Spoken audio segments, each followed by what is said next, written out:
მოგესალმებით. ჩვენ ვაგრძელებთ ლექციების კურსს კონცეპტუალურ პერსონაჟებში. და დღეს ვისაუბრებთ ახალ დროზე და გერმანულ კლასიკაზე. ახალ დროზე საუბრისას ჩვენ გავიხსენებთ კანტის გამონათქვამს, რომელიც შეეხება განმენათლებლობას და შეგვიძლია განვაზოგადოთ და მივუყენოთ ის მთელ ახალ დროს. კანტი ამბობს, რომ განმენათლებლობა ეს არის ადამიანის გამოსვლა უმწიფრობიდან, რომელშიც კაცობრიობა საკუთარი მიზეზით დიდხანს იმყოფებოდა. უმწიფრობა არის უუნარობა, საკუთარი განჭა სხვისი ხელმძღვანელობის გარეშე მოიხმარა. და რას გვეუბნება ეს დებულება? საქმე იმაშია, რომ ახალ დრომდე, ანუ პრემოდერნულ ხანაში, შუა საუკუნეებში, საზოგადოება მოქმედებს, საზოგადოების სხვადასხვა სფეროები ექვემდებარება ერთ პრინციპს. და ეს პრინციპი არის გამოცხადების პრინციპი. ეს არის ერთი ლოგიკა და ცხოვრების სხვადასხვა სფეროები საუბრობენ ერთ ენაზე. აქ არ არის ლაპარაკი სხვათა შორის იმაზე, რომ თქვა ცხოვრების სხვადასხვა სფეროები ექვემდებარება ეკლესიას.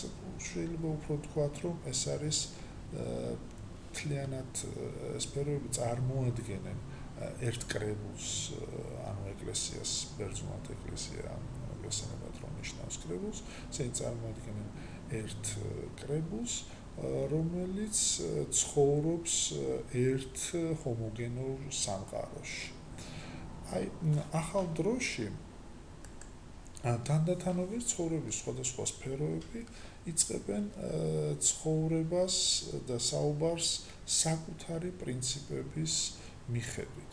და ეს პრინციპები განსხვავდება ერთმანეთისაგან, რადგან ისინი წარმოადგენს სხვადასხვა ფენომენებს.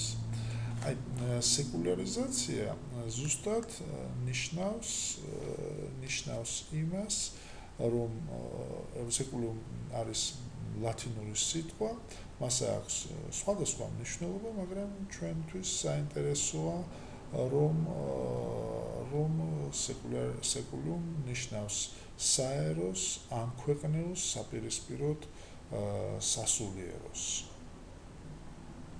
და თანდათანობით ცხოვრების სხვადასხვა სფეროები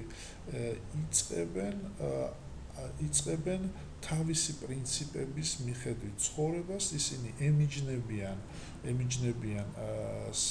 იმ ლოგიკას, რა ლოგიკაშიც ისინი ცხოვრობენ შუა საუკუნეებში და იწყებენ, ასე ვთქვათ, საერო საკუთარი პრინციპების მიხედვით ცხოვრებას. ეს არის პოლიტიკა, ეს არის, ვთქვათ, ხელოვნება, ეს არის მეცნიერება, ეს არის საერთოდ განათლების სფერო. ხანდახან ამბობენ ხოლმე, რომ შუა საუკუნეებშიც, ანუ მანამდეც არსებობს, ვთქვათ, საერო და სასულიერო სფეროები, ვთქვათ, მეფე წარმოადგენს საერო ხელისუფლებას, ხოლო ვთქვათ, პატრიარქი ან პაპი წარმოადგენენ ეკლესიას, მაგრამ ეს არ არის სწორი წარმოდგენა. შუა საუკუნეებში მეფეცა და პატრიარქი ან პაპი წარმოადგენენ ერთიანი კრებულის, ერთიანი ეკლესიის სხვადასხვა მსახურებს, რადგან ვთქვათ, მეფის ფიგურაც არანაკლებ საკრალიზებულია, ვიდრე, ვთქვათ, პაპისა და ან პატრიარქის.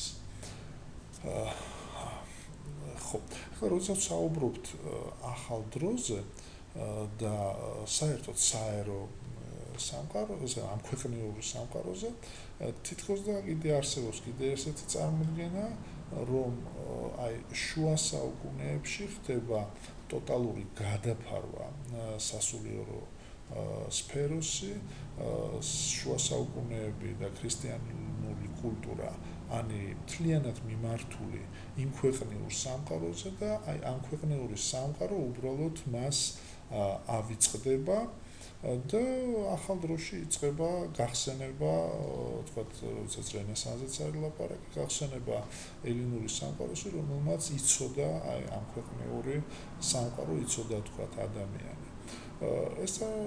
ეს კონცეფცია შეიძლება თქვათ, რომ არც ისე მართებულია, რადგან საქმე ეხება სხვა ფენომენზე შეგვიძლია ლაპარაკი, რომელსაც კარგად ახსნეს სიტყვა ემანსიპაციის, თქვათ, ეტიმოლოგია. ემანსიპაცია ლათინური სიტყვა არის ასევე და ნიშნავს შვილის განთავისუფლებას მამის ძალაუფლებისაგან. ან შვილის ოფიციალურ უარს საკუთრებას. რაც გულისხმობს, საინტერესო აქ მეორე სიტყვა ემანსიპაციო, ანუ საკუთრების იურიდიულ გაფორმებას. თავის მხრივ არსებობს კიდევ მესამე სიტყვა, რაც ნიშნავს მანუმისიო, რაც ნიშნავს განთავისუფლებასა და შენდობა პატიებას.